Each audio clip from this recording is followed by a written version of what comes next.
Tubalamusizza abeeyo abaami n'abakyala abavubuka n'abatennyo gano ge mawulire gaffe ku ngoma nga gakusomerwa Ladies Like. Tuula, kalira, wuliriza, nyumirwa amawulire.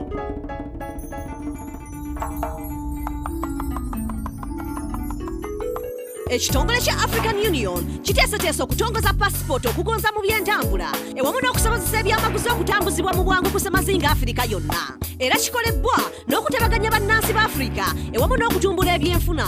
Abafirika abasinga beetaaga okufuna visa okusobola okuyingira mu nsi ezisinga ku ssemazinga Afirika. Era ensi 13 zokka ze zitasaba visa okuyingiza Abafirika abalala oba nga zibagabira visa ku nsalosalo nga bayingira. Ensi za Rwanda, Seychelles, Ghana ne Mauritius zaagonza ku bukwakkulizo bw'okuyingiza bannansi okuva ku ssemazinga nga bakkirizibwa okufuna visa nga batuuse mu Ghana amawanga. Naye abakugu bagamba ekya Afirika obutabeera na nsalosalo kyandigizaalira emitawaana kubanga erina abantu bangi ababundabunda n'abatujju babeera baweereddwa ebbeeta okwetaaya. Era ssemazinga Afirika yandiremererwa n'okulwanyisa ebirwadde nga Ebola. Wabula kino ekiteeso kikoleddwako okumala emyaka ng'enkulaakulana ya ssemazinga Afirika yeekumyemu guno omuliro ogwaka. Ekifo kya Bulaaya ekya Schengen kye kyali ekyokulabirako. Omuli ensi za Bulaaya 26 ezaawera enkola ya passport n'ebyetaago ebigenderako. Mu kaseera kano baminisita b'ensonga z'ebweru ewamu n'abakulembeze ba ssemazinga Afirika be bakkirizibwa okuba ne passport zino bokka. Naye nga oluvannyuma zijja kuweebwa buli Mufirika ng'era zikkirizibwa mu nsi za Afirika 5 zonna. Abakulembeze b'oku ssemazinga be bagenda okusooka okufuna passport zino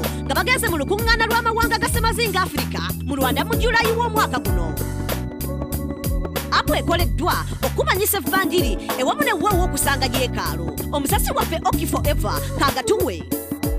Amakanisa g'Abapentekoste n'Abavanjiri gayitimusa luno ng'ebikumi n'ebikumi by'abakkiriza byeyongera okugeeyunira okufuna ebyamagero. Ensi z'Ebulaaya gye zeeyongedde okwesambagana amadiini, ekkanisa zino ku ssemazinga Afrika gye zeeyongedde amaanyi. Eno enkuyanja y'abakkiriza ewaliriza amakanisa gano okukyusa mu nkola yaago n'engeri gye gakwatagana n'endiga zaago. Era kati waliwo enkola eya apu ey'amakanisa gano mu nsi ya Ghana eyatongozebwa nga yakolebwa kampuni eyakatandikibwawo gye bayita Asodiba.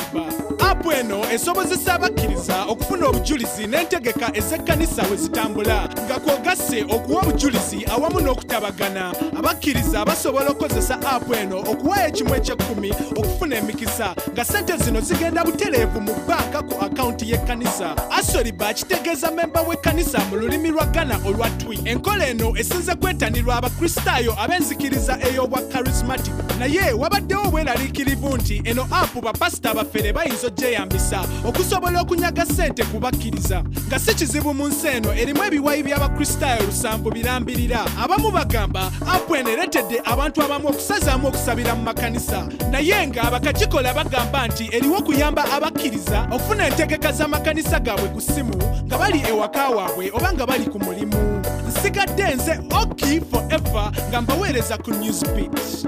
Webale nnyo Oki Forever nago gatutuusaako. Ambulensi z'obugaali mu byalo kati ze ziriko. Omusasi waffe Tushipolo katuwa ebisingawo.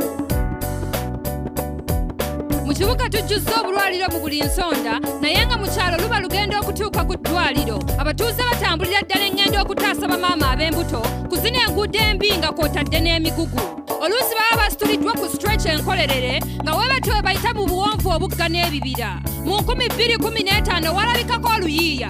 Eno entambula etambuza emipiira abatuuze bayambidde ddala. Zino ambulensi z'eggaali zitambula ku sipiidi ya yiriyiri ate nga bbeeyi yazo nsaamusaamu ate nga sipiidi yazo eyongera ku mukisa gy'okukutuusa mu budde mu ddwaliro okusobola okuzaala omwana wo awamu n'abakyala abalala ab'embuto.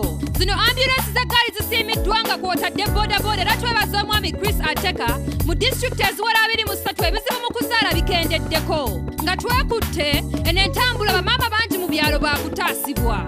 Nsigadde nze Tushipolo nga mbaweereza ku Newsbeat. Webale nnyo Tushipolo nago gatutuusaako.